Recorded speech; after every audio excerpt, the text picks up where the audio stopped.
DJT stock analysis. This is Tuesday. Is it a buy or not? Watch this 1-minute video till the end, find out.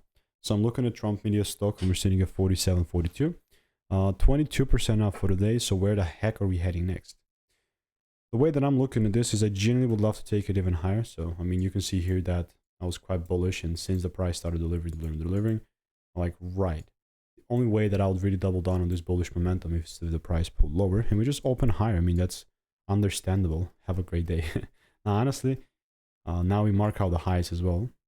And since we have like a proper pullback here we have some demand areas that we could definitely use in order to try and capitalize and run up the numbers, right? But still, unless there's like a little pullback, then I would not be buying. All I'll do in the meantime is just keep waiting. Let me just do this. Mark this thing out.